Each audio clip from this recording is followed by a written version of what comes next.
বিলাসীপাৰাৰ নায়াৰালকা শিশু উন্নয়ন প্ৰকল্পৰ হেঁচাত এগৰাকী কৰ্মী নিহত হোৱা কৰ্মীগৰাকীৰ নাম মইফুল নেছা কাজাইকাটা পঞ্চম খণ্ড মুছল্লিপাৰা কেন্দ্ৰ নম্বৰ 116 বুলি জানি পৰা গৈছে।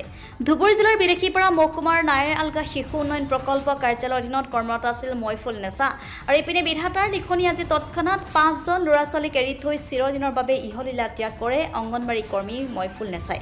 উল্লেখ হৈছে চৰকাৰী কঠোৰ নিৰ্দেশ মৰ্মে অংগনবাড়ী কৰ্মীসকলক মোবাইল কামৰ হেঁচা EKYC FRS PMM VY কাৰ্যালয় বিভিন্ন কামৰ হেঁচাত হঠাৎ হৃদক্ৰিয়া বন্ধ হৈ মৃত্যুবৰণ কৰে বুলি নায়াৰালকা শিশু উন্নয়ন প্ৰকল্প কৰ্মী এছ'চিয়েশ্যনৰ সভাপতি লাইলা আৰজু মাণ্ড সম্পাদিকা জমিৰন নেছা আৰু পৰিয়ালৰ লোকে সাংবাদিকৰ আগত জানিবলৈ দিয়ে।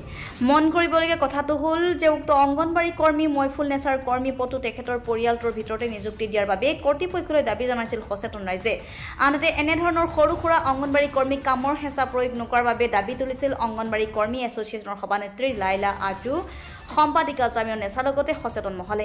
ইপিনে নায়াৰালকা শিশু উন্নয়ন প্ৰকল্পটোৰ অধীনত কাজাইকাটা পঞ্চম খণ্ডৰ মুছলিপাৰাৰ 116 নং কেন্দ্ৰৰ হকে সুদৃষ্টি আকৰ্ষণ কৰাৰ বাবে বিভাগীয় মন্ত্ৰী অজন্তা নিয়োগ ডাঙৰীয়ানীয়ে কেনেধৰণৰ পদক্ষেপ গ্ৰহণ কৰে সেয়া এতিয়া সময়তে হ'ব লক্ষণীয়।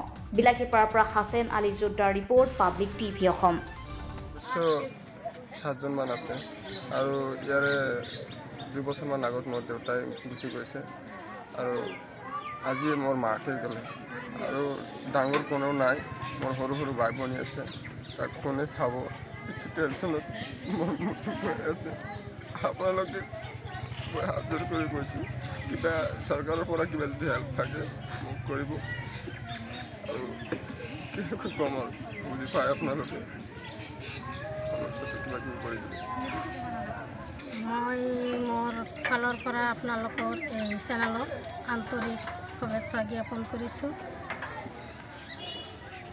আজি যিখিনি এওঁলোকে কৈছে কথাটো সঁচাই। মোক ৰাতিয়ে ফোন কৰিছে যে এনেকুৱা কথা আপোনাৰ আহিব লাগিব। সেইকাৰণে মই মোৰ লগৰীয়া বান্ধৱীকেইজনক লৈ আহিছোঁ।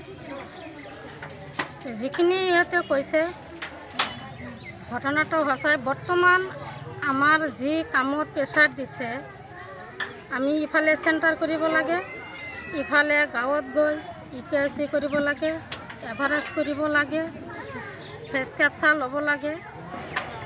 আমি যেতিয়া গাঁৱত যাওঁ ইফালে চাৰ্ভাৰ নাই, ইফালে মানুহ নাপাওঁ, ইফালে মোবাইলৰ OTP ল'ব নোৱাৰোঁ কাৰণ আধাৰ কাৰ্ডত যিটো মোবাইল নম্বৰ দিছে বৰ্তমান হয়তো সেই মোবাইলটো নাই বা কোনোবাই দূৰত কাম কৰিব গৈছে। নানান সমস্যাত আমি গোটেই দিন ঘূৰি এটা কামো কৰিব নোৱাৰোঁ।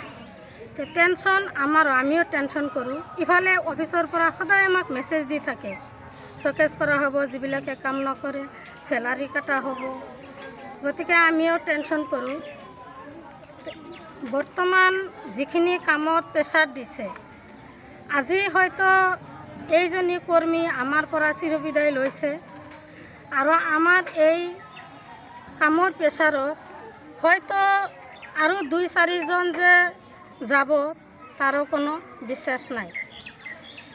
আমাক বৰ্তমান যিখিনি প্ৰেছাৰত কাম কৰিব দিছে, আমি ভাবি আছোঁ যে হয়তো বিভাগে আমাক কৰ্মীবিলাকক মৃত্যুৰ মুখলৈ ঠেলি দিবলৈ আমাক বিচাৰিছে, যাৰ কাৰণে আমাক ইমান প্ৰেছাৰত ৰাখিছে।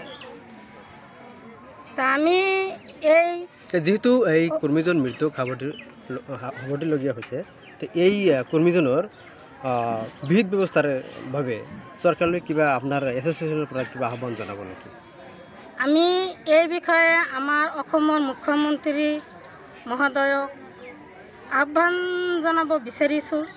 লগতে আমাৰ সমাজ কল্যাণ বিভাগৰ মন্ত্ৰী মাননীয় অজন্তা নিয়োগ বাইদেউক আহ্বান কৰিব বিচাৰিছোঁ যাতে এইটো পৰিয়ালত আমি শুনামতে ইহঁতৰ ভৰণ পোষণৰ কাৰণে কোনো মানুহ নাই, সৰু সৰু নাবালক বাচ্চা কেইজনমান আছে। গতিকে আমি এই ভোকাবলী মঞ্চৰ পৰা আমি আমাৰ মন্ত্ৰী বাইদেউক আমি আহ্বান ৰাখিছোঁ যাতে ইহঁতৰ পৰিয়ালত কিবা ব্যৱস্থা কৰি দিয়ে বা এই কৰ্মীজনীৰ পত্ৰই হয়তো ইহঁতক দি ইহঁতৰ পৰিয়ালটো যাতে সুখে শান্তিৰে চলিব পাৰে তাৰ কাৰণে যাতে ব্যৱস্থা কৰি দিছে আমি এইখিনি আহ্বান ৰাখিলোঁ। নমস্কাৰ, আমাৰ মিডিয়া ভাই বন্ধুসকলক মই প্ৰথমতে নমস্কাৰ জনাইছোঁ আৰু মই এই শোকব্দ স্থানৰ পৰা মই বিনম্ৰভাৱে অসমৰ মুখ্যমন্ত্ৰী হিমন্ত বিশ্ব শৰ্মা ছাৰক অনুৰোধ জনাইছোঁ যে আমি অসমৰ ধুবুৰী ডিষ্ট্ৰিক্টৰ নাইৰালগা প্ৰজেক্টৰ সভানেত্ৰীয়ে কৈছোঁ, ছাৰ আপোনালোকে ইমান আমাক কামৰ বোজা দিছে। আজি আমাৰ ইয়াৰ পৰা 116 নং কেন্দ্ৰৰ মুছল্লিপাৰা কেন্দ্ৰৰ মইফুল নিছা বাইদেউ আজি আমাৰ পৰা হেৰুৱাই গ'ল। কিমান দুখৰ কথা, আমাক ইমান কামৰ বোজা দিছে, ইফালে গৰমৰ বন্ধত শিক্ষকবিলাকে ঘৰত বহি আছে আৰু আমাৰ কৰ্মী বাইদেউক ইমান কম বেতনত দি কেনে আপোনালোকে ইমান কামৰ বোজা দিছে। ইফালে TSR ভৰাই দিব লাগে, কেপচা ফটো দিব লাগে, তাৰপিছত আকৌ মোবাইলৰ কাম ইতিমধ্যে আমাৰ সেক্ৰেটাৰী বাইদেউক অলৰেডি কৈয়ে দিলে। ইমান কামৰ বোজা দিছে, আমি কিন্তু কাম কৰিয়েই আছোঁ, আমি বহি থকা নাই। আমি ইফালে গাঁৱত দৌৰি থাকোঁ, ইফালে পুৱাতে চেণ্টাৰ কৰিব লাগে, আমাৰ বন্ধ নাই। ইফালে গাঁৱত যাওঁ, গাঁৱত যাই কিনে আমাৰ কি সমস্যা হয় সেইবিলাকো চাই আছে। ইফালে আকৌ বেয়া মোবাইল দিছে, সেই মোবাইলটো এতিয়াও এক্টিভ কৰা নাই। আকৌ আমি নিজৰ মোবাইল দি কাম কৰোঁ, সেইটো মোবাইলৰ কাম নহয়, এপছটো কি হৈছে নাজানো।